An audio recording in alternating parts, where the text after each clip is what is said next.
ஓம் வரமருளும் கருமாரி அம்மனே போற்றி. ஓம் கைலாச நாயகியே காளிகாம்பா போற்றி. கடக ராசியில் இருக்கக்கூடிய அனைத்து அன்பர்களுக்கும் அம்பாளுடைய அனுகிரகம் பரிபூரணமாக இந்த 2024 குரோதி வருடத்தில் இருக்குது. கடக ராசியில் இருக்கக்கூடிய அனைத்து அன்பர்களுக்குமே சிரேஷ்டமான வருடம் அப்படின்னே சொல்லலாம். நீங்கள் பட்ட கஷ்டங்கள் அத்தனையுமே உங்களை விட்டு தொலைதூரமாக போகக்கூடிய ஒரு பொன்னான ஆண்டு. காரணம், சனி பகவான் வக்ர பயிற்சி அடைகிறாரு. அவரோட வக்ர பயிற்சியால் என்னெல்லாம் நடக்கும் அப்படின்னு எதிர்பார்த்தீங்கன்னா, அவருடைய குணாதிசயங்கள் மாறும். குணாதிசயங்கள் மாறும்போது உங்களுக்கு இது நாள் வரைக்கும் இருந்த கஷ்டங்கள் அப்படியே குறையும். அவருடைய வீரியம் குறையும், அந்த தன்மை மாறும்.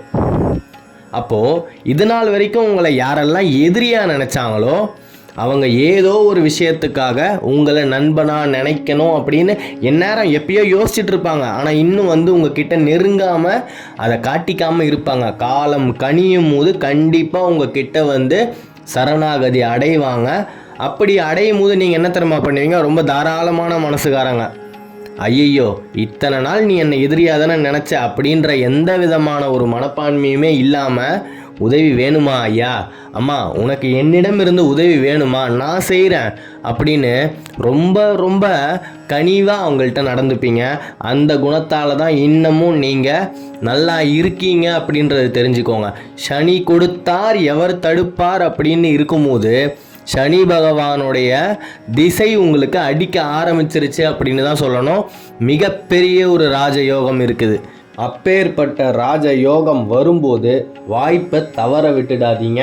எனக்கு நிறைய பொறுப்புகளும் கடமைகளும் இருக்குது அப்படின்னு சொல்லி வரக்கூடிய பொன்னான வாய்ப்பை தயவு செய்து தட்டி கழிக்க வேண்டாம் அப்படின்னு இந்த இடத்துல ரொம்பவே தாழ்மையாக கேட்டுக்கிறேன். கடக ராசியில் இருக்கக்கூடியவர்களுக்கு நல்ல காலம் பிறந்துடுச்சு அப்படின்னே சொல்லலாம். ராகு நல்லது செய்வாரா, கேது நல்லது செய்வாரா, குரு நல்லது செய்வாரா, சூரியன் நல்லது செய்வாரா அப்படின்றதெல்லாம் விட சனி பகவான் நல்லது செய்வாரா, செஞ்சாருன்னா அது காலங்காலமும் நிலச்சி இருக்குங்கய்யா. அவ்வளோதான், ஒரே வார்த்தையில் முடிச்சிடலாம். சனி கொடுத்தார் எவர் தடுப்பாருன்னும் போது அவர் கொடுக்குற நல்லதையும் எந்த ஒரு சக்தியாலையும் தடுக்க முடியாது. அவர் நமக்கு பாடம் புகட்டணும் அப்படின்னு நினச்சிட்டாரு அப்படின்னா அதையுமே எந்த ஒரு சக்தியாலையுமே தடுக்க முடியாது. ஏன்னா நீதி, நேர்மை, நியாயம் இது எல்லாத்துக்குமே பேர் போனவர் சனி பகவான் தான். அவருக்கு தப்பு அப்படின்னா தப்பு தான், சரி அப்படின்னா சரி தான். உங்களுக்கு நியாயத்தையும் தர்மத்தையும் சொல்லி கொடுக்கணும், அதற்கு கொஞ்சம் உங்களை கஷ்டப்படுத்தணும் அப்படின்னு முடிவு பண்ணிட்டாருன்னா முடிஞ்சு போச்சு, அவ்வளோதான். நீங்கள் அதை பட்டு தான் ஆகணும். அதற்கான கடந்த காலங்கள் தான் இது நாள் வரைக்கும் நீங்கள் கடந்து வந்த பாதை எல்லாமே. ஆனால் சனி பகவானுடைய நல்ல விதமான பார்வை உங்கள் மேலே பட ஆரம்பிச்சிருச்சு. நீங்கள் பட்ட கஷ்டங்கள் அத்தனையுமே இந்த ஆண்டு உங்களை விட்டு தொலை தூரமாக பறந்து போயே தீரும். இதில் மாற்று கருத்தே கிடையாது. தைரியமாக இருங்க, நம்பிக்கையாக இருங்க. வாரந்தோறும் சனிக்கிழமை தோறும் உங்கள் வீட்டுக்கு பக்கத்தில் இருக்கக்கூடிய ஏதாவது ஒரு ஆலயத்தில் போய் அங்கே அந்த சனீஸ்வரனுக்கு, ஐயா இந்த பிரபஞ்சமே நல்லா இருக்கணும், இந்த பிரபஞ்சத்தில் இருக்கக்கூடிய அனைத்து ஜீவராசிகளும் நல்லா இருக்கணும் அப்படின்னு வேண்டுங்க. தன்னால் நீங்கள் நல்லா இருப்பீங்க. எண்ணம் போல் தான் வாழ்க்கை. நீங்கள் அடுத்தவங்க நல்லா இருக்கணும் அப்படின்னு நினச்சிங்கன்னா சனி பகவான் உங்களை கண்டிப்பாக நல்லா வச்சுப்பார். இதில் மாற்று கருத்தே கிடையாது. புனர்பூசம் நட்சத்திரத்தில் இருக்கக்கூடிய அன்பர்களுக்கு மிகப்பெரிய ஒரு பொக்கிஷமான ஆண்டு அப்படின்னே சொல்லலாம். வரக்கூடிய பொன்னான வாய்ப்பை தவற விட்டுடாதீங்க. இது நாள் வரைக்கும் நீங்கள் எந்த ஒரு லட்சியத்துக்காக காத்துக்கிட்டு இருந்தீங்களோ அந்த லட்சியம் நிறைவேறக்கூடிய ஒரு பொற்காலம் அப்படின்னு தான் சொல்லணும். வெளிநாடு செல்லக்கூடிய வாய்ப்பு வந்தால் தயவு செய்து கிளம்பி போயிடுங்க. குடும்பம் இருக்குது, பொறுப்புகள் இருக்குது, இது எல்லாமே ஏன் தலை மேலே தான் இருக்குது, நான் தான் தாங்கி ஆகணும், வேணாங்க ஐயா. இது நாள் வரைக்கும் நீங்கள் பட்ட கஷ்டம் எல்லாமே போதும். இந்த வாய்ப்புக்காக தான் இத்தனை நாள் காத்துக்கிட்டு இருந்தீங்க. நீங்கள் எந்த ஒரு தருணத்தை எதிர்பார்த்தீங்களோ அந்த தருணம் உங்களுடைய வீட்டு கதவை தட்டக்கூடிய ஒரு பொன்னான காலம்தான். வாய்ப்பு வரும்போது தயவு செய்து அதை தட்டி கழிக்க வேணாம் அப்படின்னு இந்த இடத்துல ரொம்பவே தாழ்மையாக அழுத்தி கேட்டுக்கிறேன். ஆயில்யம் நட்சத்திரத்தில் இருக்கக்கூடிய அன்பர்களுக்கு இந்த ஆண்டு விவாக பாக்கியம் உண்டு. கண்டிப்பாக திருமணம் நடந்தே தீரும். இது நாள் வரைக்கும் தட்டி கழிச்சுட்டு போயிட்டே இருந்திருக்கலாம். 35 வயசு ஆகியும் இன்னமும் திருமணம் ஆகாத அன்பர்களுக்கு இந்த ஆண்டு நிச்சயமாக திருமணம் நடந்தே தீரும். இதில் மாற்று கருத்தே இல்லை. நீங்கள் செய்ய வேண்டியது எல்லாம் ஒன்று தான். வரக்கூடிய அடுத்த 4 மாதங்கள் சனி பகவான் வக்ர பயிற்சி ஆயிட்டாரு. எப்பங்கய்யா நிவர்த்தி ஆவார்? நவம்பர் மாதம் 1வது வாரம் வரைக்கும் உங்கள் வீட்டுக்கு பக்கத்தில் இருக்கக்கூடிய ஏதோ ஒரு ஆலயத்துக்கு சென்று நவகிரகங்களை சுற்றி வாருங்கள். அங்கே இருக்கக்கூடிய சனி பகவானுக்கு உங்கள் கையால் ஒரு எல் தீபத்தை போட்டுட்டு அந்த சனீஸ்வரன் கிட்ட உங்களோட எல்லா கஷ்டத்தையும் எல்லா பாரத்தையும் இறக்கி வச்சுட்டு வாங்க. சனி பகவான் உங்களை மேலே தூக்கி விடுற வேலையை ஆரம்பிச்சிட்டாரு அப்படின்னு தான் சொல்லணும். நீங்கள் நல்லா இருக்க போகிறீங்க. சனி திசையும் சுக்கிர திசையும் ஒருத்தருக்கு அடிச்சிருச்சு அப்படின்னா இது நாள் வரைக்கும் அவங்க பட்ட கஷ்டங்கள் காணாமல் போயிடும். அப்படி ஒரு வேளை இது நாள் வரைக்கும் அவங்க நல்லபடியாக இருந்தாங்கன்னா இன்னும் நல்லா இருக்க போகிறாங்கன்னு அர்த்தம். இதில் மாற்று கருத்தே கிடையாது.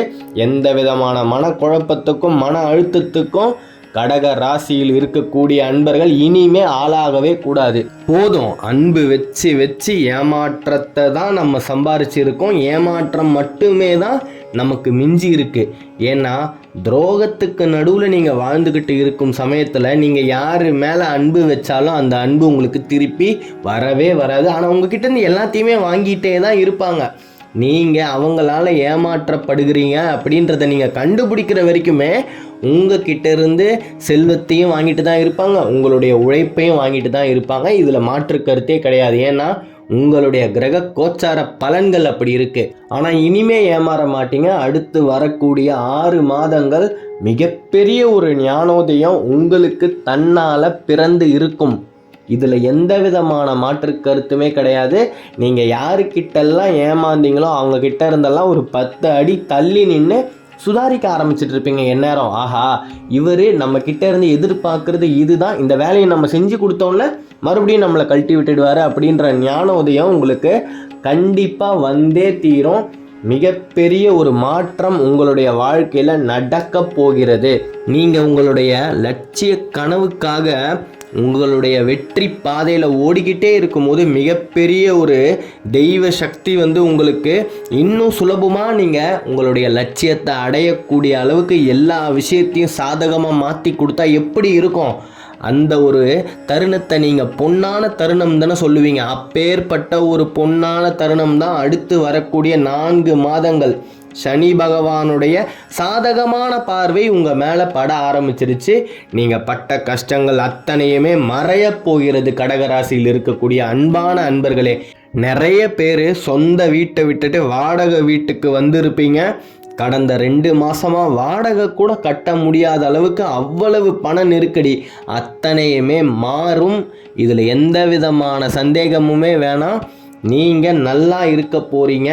மிகப்பெரிய ஒரு மாற்றம் திருப்பம் உங்களுடைய வாழ்க்கையில் நடக்க போகிறது. சனி பகவான் இதை நடத்தியே காட்டுவார். தைரியமாக இருங்க.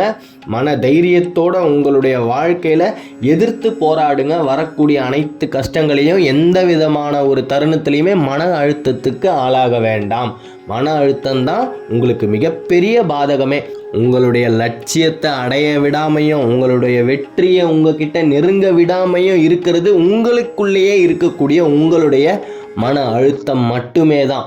ஆகையால் அன்பார்ந்த கடக ராசியில் இருக்கக்கூடிய அனைத்து அன்பர்களையும் நான் வேண்டி கேட்டுக்கிறேன். மன தைரியத்தோடு இருங்க. மன அழுத்தத்துக்கு ஆளாவாதீங்க. சனி பகவான் உங்களுக்கு துணை இருக்கும்போது எந்த ஒரு சக்தியாலேயுமே உங்களுக்கு வரக்கூடிய லாபத்தையும் முன்னேற்றத்தையும் வெற்றியையும் தடுக்கவே முடியாது. தைரியமாக இருங்க. வெற்றி உங்களுக்கு தான். ஜெயிக்க பிறந்தவர்கள் தான் கடகராசி அன்பர்கள். ஜெயம் உண்டாகட்டும். அடுத்த காணொளியில் விரைவில் சந்திப்போம். கடக ராசியை பற்றி நீங்கள் தொடர்ந்து தெரிஞ்சுக்கணும் அப்படின்னா இந்த சேனலை சப்ஸ்கிரைப் பண்ணிக்கோங்க.